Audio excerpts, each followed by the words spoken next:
big one this weekend is UFC is going international again. This one is a Saturday afternoon show starting at 12 p.m. Eastern, 11 on in the Central Time Zone where we are. Well, And big main 12:30, event. 12:30, 12:30 now, according to ESPN and UFC.com. So. Oh, okay, yeah, because they're down to 11 fights, right? Yeah, they might be down to 10. So okay, well, we'll get into that in a second. yeah. But the main event, as we've talked about since this fight was made, big fight for Cyril Gane fighting in his home country. Well, second year in a row, right? He was on the Pair Show last year too, right? Yeah. Yeah, and he's fighting Serghei Spivac. Big, biggest fight for Spivac for sure in his career. Lot of French fighters on this card. Not every single fight has a French fighter, but every single fight has a European fighter, and most have a French fighter. But Cyril Gane in the main event is a real big fight, and Gane is he's former interim champion. Pretty much a cut below the John Jones level, but like other than Jones and Ngannou, he's the guy that lost to Jones in his last fight. 2 minutes and 4 seconds in the first round, but he needs a win here. He's lost 2 of his last 3, probably to the 2 best heavyweights in the world, but still, if he wants another title shot, he's definitely got to win here and probably at least one more. But what's your breakdown of this one? It's really going to come down to, has Cyril Gane improved any on his wrestling since the John Jones fight? Because Spivac's a tremendous wrestler, not on the level of John Jones, but comparable to other heavyweights, above average. And Spivac should be looking to take Gane down and dominate from the top. The Ngannou and the Jones fights were blueprints on how to beat Cyril Gane. If you can pressure him with the grappling and the wrestling, you can beat him. Gane can't submit, but if you just don't let him get anything going, if you can pin him on the mat, you can finish him. If you're going to stand on the feet, Gane's powerful, and he can finish you on the feet. We saw that with Tai Tuivasa a year ago. Tuivasa was having some success, but decided to make it a firefight, and Gane finished him. So, very interesting fight. Pivotal fight for Gane. If he loses this one, I don't know. He's going to need Jones to retire for sure to ever get back into that title picture if he loses this. But we might be talking about, Cyril Gane a couple years ago. We were like, this guy's got future champion written over him, won the interim title, and now we're wondering if he's going to be a gatekeeper. And this is Spivac's chance to get into that top level heavyweight. Possibly getting somebody like Tom Aspinall next. Getting in that pivot, getting in that big main event type, another big main event type. So very big fight for both guys. Yeah, I think if Gane wins, he's essentially going to probably wait and see what happens after the John Jones, Stipe fight. See if Jones retires. If he retires, I would think Gane is the guy that you put in a title fight for the vacant title. Coming off a win here, especially if he can finish Spivac. It's.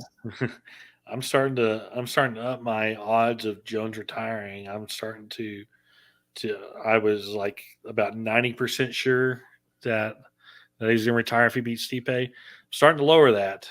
Okay. So you starting to lower that. He mentioned something about Tom Aspinall. That made it sound like that's a fight that's starting to interest him. So maybe like a stadium show. So maybe he read my idea of fighting Aspinall at Wembley. Yeah, I that just made so much sense when you brought it up. So, but then that honestly gives Gane a little bit more time to maybe get another win or 2 under his belt. I think the more John's tempted to keep fighting, the more possibilities of him not necessarily finishing all 8 fights on his contract, all 7 that he has left, but maybe more than once or twice more. So yeah.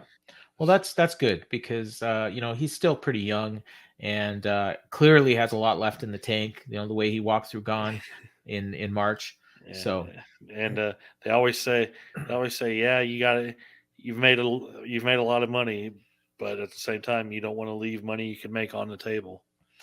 Yeah. I don't know if this would have been one of your 3 fights to watch, but I kind of want to talk a little bit about the co-main as well.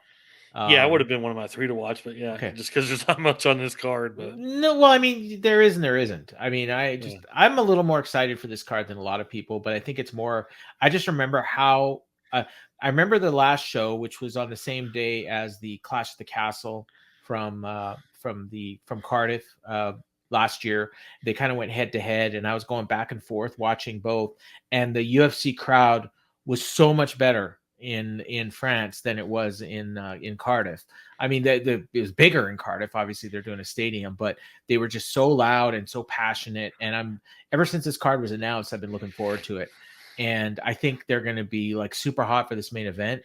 And I'm really looking forward to. I really want to see what Rose Namajunas has. Is this her flyweight debut? yes, Yeah, so she's moving up to flyweight, which is intriguing to me because she doesn't seem like a fighter that she didn't seem like a big strawweight. So I don't know if she's going to be putting on muscle or if she's just going to look a little heavier or what. But I'm very intrigued, and Manon Fiorot is going to have the crowd behind her, and she's 10-1. And if she can beat Rose Namajunas, she's right there for a title shot. In my opinion, I mean, her only loss was in her MMA debut. She's unbeaten since then, and obviously unbeaten in UFC. Won 5 in a row, and some big names: Myra Buena Silva, Jennifer Maia, Caitlin Chikagian, Tabitha Ricci. So huge fight, and man, like I mean, my gut when I first look at the names, I'm like Rose Namajunas, but then when you really look back and you think back on some of Manon Fiorot's fights, I'm just kind of fascinated by this one, and it's a real tough fight for Rose to take in her flyweight debut, in my opinion. yeah. Also, we don't really know what Rose is going to look like. She hasn't No, fought since the Carlos Esparza loss, and what has been going on in the 14 months, 16 months since then. it's always where she is mentally. Yeah, yeah, it's where she is mentally, and she's got the skills. Her and Fioro, I feel like that's a pretty even fight on the feet. Namajunas may have the advantage on the ground. Mm-hmm. It'll depend on size. Did Namajunas, did she bulk up any? I know she was getting to the point where she could make 115, but it's not necessarily getting easier as you get older. Yeah. As you get older, I don't think she would have a problem, but maybe 125 maybe feels better for her body right now. And but yeah, that's a super intriguing fight. I know we just talked about Erin Blanchfield and she deserves the next title shot. I think Rose could get the title shot over her if she wins, just because she's arguably the most popular female they have on the roster from a Yeah. fan perspective, and especially if Valentina beats Grasso, I think the idea of doing a Shevchenko against Namajunas for a title is very intriguing to the promotion.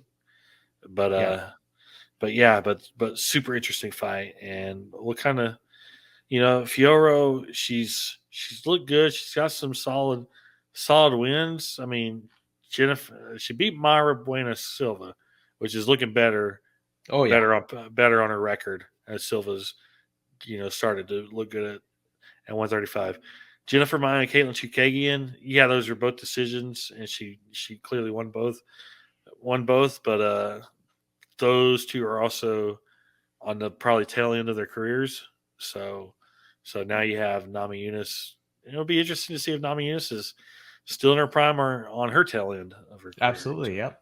Yeah. If she like put it this way, if she gets finished in this fight, I wouldn't be surprised if she retired. Yeah, But Rose is she's still only 31. I know, but just like you never know with yeah. her.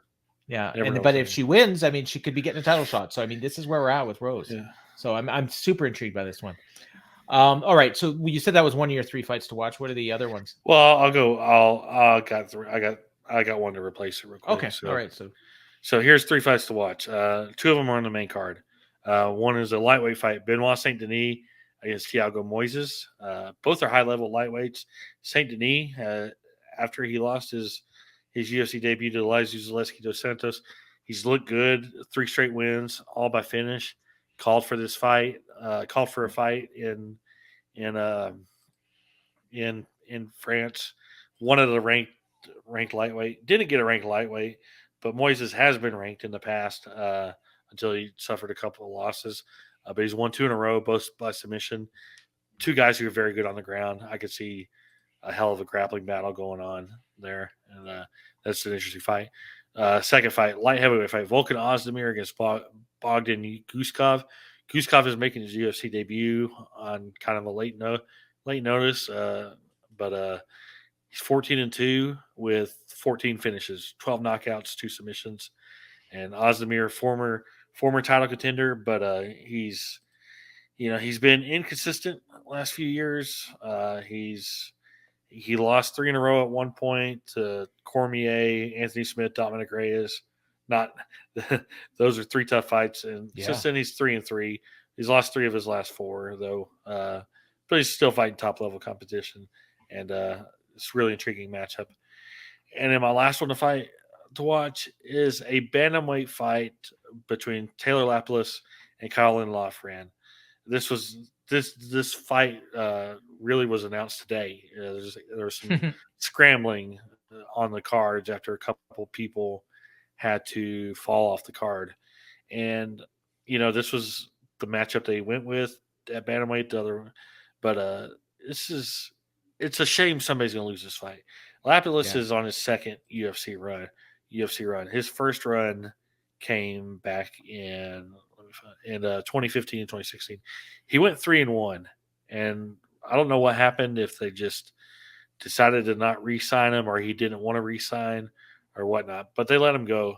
He was out of the UFC after that, and then he's won 7 out of 8 since then, including 5 in a row. He's back in the UFC. He was supposed to return last year, got hurt, and then now he's just been waiting for the return to Paris. And then Loughran, Irish fighter who's undefeated. I believe he's 8-0. I don't have his record in front of me, but I think I remember 8-0. He's tons of potential. They're looking for some Irish stars because they want to go back to Dublin. He's a guy who's well known in Ireland. Lots of hype for him. It's a tough fight to come for his UFC debut. Probably tougher than he had originally, but he's got the skills and he's very talented for his experience. And this should be a hell of a fight right there. So for undefeated fighters, we have the guy you just mentioned, Colin Loughran. He's 8-0, making his UFC debut. We've also got Farid Basharat, who is 10-0 at bantamweight, and I believe that's it for undefeated fighters. Yeah, got a bunch of fighters with 1 loss, but those are the only 2. Do we want to do our bets now, or do we usually do the preview? Okay, I have my 3, but I'll let you do your first 3. Okay, so my first 3. My 3. I have there's a welterweight fight, Angay Lusa against Reese McKee. I have Lusa winning inside the distance. Okay. On a Volkan Ozdemir against Bogdan Guskov. I'm going Guskov by KO. Well, spoiler alert, that's one of mine. So, so I'm only going to have 2 other ones because I had that one exactly. So that's fine. And then I'm going to go in the main event, Gane and Spivac. We'll finish inside the distance. Okay. Gane, Spivac inside the distance. All right. So I did have the same as you. I'm going to go a little safer though. I'm just going to say inside the distance for Guskov. Because I think he could submit Ozdemir too. Yeah, he does have a couple submissions on his record. I like the 12 knockouts in 14. I do too. Yeah. I do too. And that was I did have written down right here KO, but I just go inside the distance to make it a little bit easier. I will say Manon Fiorot and Rose Namajunas to go the distance. I think because it's only 15 minutes, right? Although this is a fight that, man, if I wish it was 25. And then for my parlay, I'll have Cyril Gane, Farid Basharat, and Benoit Saint Denis, all to win. So that the Gane and Saint Denis are fairly close favorites, and then Farid is kind of a big favorite. But between those 3 fights, I think you'll be getting about 4-1 if you do a parlay on that. So I kind of feel real good about that one. So take us through the rest of this card. Only 11 fights right now. It's supposed to be all on ESPN Plus. According to ESPN.com and UFC.com, it kicks off at 12:30 Eastern time. The opening fight is supposed to be. Well, now it says it's a catchweight, women's catchweight fight at 140 pounds. Zara Farron against Jacqueline Cavalcanti. We're going to put an asterisk by this fight right now. The UFC Roster Watch Twitter account, or right before we recorded, put fighter removed Jacqueline Cavalcanti.